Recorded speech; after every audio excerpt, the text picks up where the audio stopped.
ಓಂ ಗಂ ಗಣಪತಿಯೇ ನಮಃ. ನಮಸ್ಕಾರ ಸ್ನೇಹಿತರೆ, ಆಲ್ರೌಂಡ್ ಕ್ಲಾಕ್ ಚಾನಲ್ಗೆ ಸ್ವಾಗತ ಸುಸ್ವಾಗತ. ಇವತ್ತಿನ ವಿಡಿಯೋದಲ್ಲಿ ಗಣೇಶ ಚತುರ್ಥಿ ಯಾವಾಗ, ಗಣಪತಿ ಮೂರ್ತಿ ಪ್ರತಿಷ್ಠಾಪನೆಗೆ ಶುಭ ಮುಹೂರ್ತ ಯಾವುದು, ಭಾರತದಲ್ಲಿ ಬಹಳ ವಿಜೃಂಭಣೆಯಿಂದ ಆಚರಿಸುವ ಹಬ್ಬಗಳಲ್ಲಿ ಗಣೇಶ ಚತುರ್ಥಿಯು ಒಂದು. ಈ ಹಬ್ಬದ ಸಂದರ್ಭ ಬೀದಿ ಬೀದಿಗಳಲ್ಲೂ ಗಣಪತಿ ಮೂರ್ತಿ ಕೂಡಿಸುವುದು ವಾಡಿಕೆ.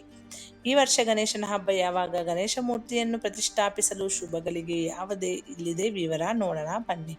ಭಾರತದಲ್ಲಿ ಪ್ರತಿ ವರ್ಷ ಗಣೇಶ ಹಬ್ಬವನ್ನು ವಿಜೃಂಭಣೆಯಿಂದ ಆಚರಿಸಲಾಗುತ್ತದೆ. ವಿನಾಯಕ ಚತುರ್ಥಿಯಂದು ಪ್ರತಿ ಬೀದಿಯಲ್ಲೂ ಮಂಟಪ ನಿರ್ಮಿಸಿ ಗಣಪತಿ ಮೂರ್ತಿಯನ್ನು ಪ್ರತಿಷ್ಠಾಪಿಸಲಾಗುತ್ತದೆ. ಮಹಾರಾಷ್ಟ್ರದಲ್ಲಿ ಗಣೇಶನ ಹಬ್ಬ ಬಹಳ ವಿಶೇಷ. ಇಲ್ಲಿ ತಿಂಗಳುಗಳ ಕಾಲ ಹಬ್ಬ ನಡೆಯುತ್ತದೆ. ಕರ್ನಾಟಕದ ವಿವಿಧ ಜಿಲ್ಲೆಗಳಲ್ಲೂ ಗೌರಿ ಗಣೇಶ ಹಬ್ಬಕ್ಕೆ ಬಹುಲ ಪ್ರಾಶಸ್ತ್ಯವಿದೆ. ಗಣೇಶ ಚತುರ್ಥಿ ಭಾದ್ರಪದ ಮಾಸದ ಚತುರ್ಥಿ ತಿಥಿಯಂದು ಪ್ರಾರಂಭವಾಗುತ್ತದೆ ಮತ್ತು ಅನಂತ ಚತುರ್ದಶಿ ತಿಥಿಯವರೆಗೆ ಮುಂದುವರಿಯುತ್ತದೆ. ಈ ಹಬ್ಬದ ಸಂದರ್ಭ ಹಲವು ಮನೆಗಳಲ್ಲಿ ಹಾಗೂ ಬೀದಿಗಳಲ್ಲಿ ಗಣಪತಿ ಮೂರ್ತಿಯನ್ನು ಪ್ರತಿಷ್ಠಾಪನೆ ಮಾಡುತ್ತಾರೆ. ಹಾಗಾದರೆ ಈ ವರ್ಷ ಗಣೇಶ ಚತುರ್ಥಿ ಯಾವಾಗ, ಮೂರ್ತಿ ಪ್ರತಿಷ್ಠಾಪನೆಗೆ ಶುಭಗಳಿಗೆ ಯಾವುದೇ ಸಮಯ ಅಂತ ಇಲ್ಲಿ ನೋಡೋಣ ಬನ್ನಿ. ಗಣೇಶ ಚತುರ್ಥಿ ಪಂಚಾಂಗದ ಪ್ರಕಾರ ಸೆಪ್ಟೆಂಬರ್ 6 ಶುಕ್ರವಾರ 12 ಗಂಟೆಗೆ ಪ್ರಾರಂಭವಾಗುತ್ತದೆ. ಇದು ಶನಿವಾರ ಸೆಪ್ಟೆಂಬರ್ 7 ಮಧ್ಯಾಹ್ನ 2 ಗಂಟೆವರೆಗೂ ಮುಂದುವರಿಯುತ್ತದೆ. 7ನೇ ದಿನದ ಉದಯ ತಿಥಿ ಆಗಿರುವುದರಿಂದ ಇದು ವಿನಾಯಕ ಚೌತಿ ನಡೆಯಲಿದೆ. ಗಣೇಶ ಚತುರ್ಥಿಯ ಪವಿತ್ರ ಹಬ್ಬವನ್ನು ಉದಯಕಲಿ ಚತುರ್ಥಯ ದಿನಾಂಕವಂದು ಆಚರಿಸಲಾಗುತ್ತದೆ. ಹಾಗಾಗಿ ಈ ವರ್ಷ ಸೆಪ್ಟೆಂಬರ್ 7ರಂದು ಗಣೇಶ ಚತುರ್ಥಿ ಆಚರಣೆಗೆ ಸೂಕ್ತ ಎಂದು ಜ್ಯೋತಿಷ್ಯ ಶಾಸ್ತ್ರ ಹೇಳುತ್ತದೆ. ಸೆಪ್ಟೆಂಬರ್ 6ರಂದು ಸಂಜೆ 6ರಿಂದ ಸೆಪ್ಟೆಂಬರ್ 7ರ ಮಧ್ಯಾಹ್ನವರೆಗೆ ಮೂರ್ತಿಯನ್ನು ತಂದು ಪ್ರತಿಷ್ಠಾಪಿಸಬಹುದು. ಗಣೇಶ ಚತುರ್ಥಿಯ ಮಹತ್ವ.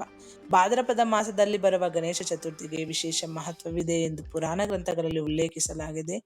ಪುರಾಣಗಳ ಪ್ರಕಾರ ಇದು ಗಣೇಶನು ಜನಿಸಿದ ದಿನ. ಗಣಪತಿ ಹುಟ್ಟುಹಬ್ಬದ ಆಚರಿಸುವ ಜನರು ತಮ್ಮ ಮನೆಗಳಲ್ಲಿ ಗಣೇಶನ ಮೂರ್ತಿಯನ್ನು ಪ್ರತಿಷ್ಠಾಪಿಸಿ 10 ದಿನಗಳ ಕಾಲ ವಿಜೃಂಭಣೆಯಿಂದ ಪೂಜಿಸುತ್ತಾರೆ. ಅನಂತ ಚತುರ್ದಶಿಯ 10ನೆಯ ದಿನದಂದು ಈ ಗಣಪತಿ ಮೂರ್ತಿಗಳನ್ನು ನಿಮಜ್ಜನ ಅಥವಾ ವಿಸರ್ಜನೆ ಮಾಡಲಾಗುತ್ತದೆ. ವಿವಿಧ ಪೂಜಾ ಸಮಿತಿಗಳು ಪೂಜೆಯನ್ನು ನಡೆಸುತ್ತವೆ. ಮಂಟಪಗಳಲ್ಲಿ 9 ದಿನಗಳ ಕಾಲ ಹಬ್ಬದ ವಾತಾವರಣ ಇರುತ್ತದೆ. ಬೆಳಿಗ್ಗೆ ಮತ್ತು ಸಂಜೆ ಪೂಜೆಗಳು ನಡೆಯುತ್ತಿದ್ದು ಅಲ್ಲಿ ಸಂಭ್ರಮದ ವಾತಾವರಣ ನಿರ್ಮಾಣವಾಗಿರುತ್ತದೆ. ಇತ್ತೀಚಿನ ದಿನಗಳಲ್ಲಿ ಹೆಚ್ಚಿನ ಭಕ್ತರು ತಮ್ಮ ಮನೆಗಳಲ್ಲಿಯೂ ಪೂಜೆಯನ್ನು ನೆರವೇರಿಸುತ್ತಾರೆ. ವಿಗ್ರಹವನ್ನು ಪ್ರತಿಷ್ಠಾಪಿಸಿದ ನಂತರ 3, 5, 7 ಅಥವಾ 9 ದಿನಗಳವರೆಗೆ ನಿತ್ಯ ಪೂಜೆಯನ್ನು ನಡೆಸಲಾಗುತ್ತದೆ. ಅದರ ನಂತರ ಮೂರ್ತಿ ವಿಸರ್ಜನೆ ಮಾಡಲಾಗುತ್ತದೆ. ದೃಕ್ ಪಂಚಾಂಗದ ಪ್ರಕಾರ ಗಣೇಶ ಚತುರ್ಥಿಗೆ ಶುಭ ಮುಹೂರ್ತ, ಮಂಗಲಕರ ಸಮಯ. ಚತುರ್ಥಿ ಪ್ರಾರಂಭ ಸೆಪ್ಟೆಂಬರ್ 6 ಮಧ್ಯಾಹ್ನ 3 ಗಂಟೆಗೆ.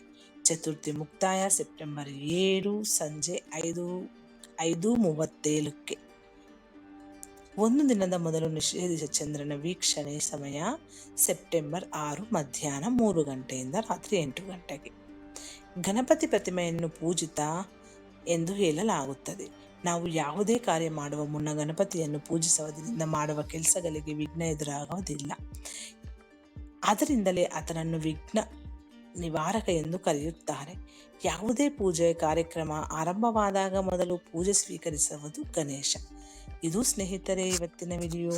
ಈ ವಿಡಿಯೋದಲ್ಲಿ ಇರುವ ಎಲ್ಲ ಅಂಶಗಳು ನಿಮ್ಮ ವಿವೇಚನೆ ಬಳಸಿ ನಿರ್ಧಾರಗಳನ್ನು ತೆಗೆದುಕೊಳ್ಳಿ. ಮುಂದಿನ ವಿಡಿಯೋದಲ್ಲಿ ಸಿಗೋಣ. ಅಲ್ಲಿವರೆಗೂ ಧನ್ಯವಾದಗಳು.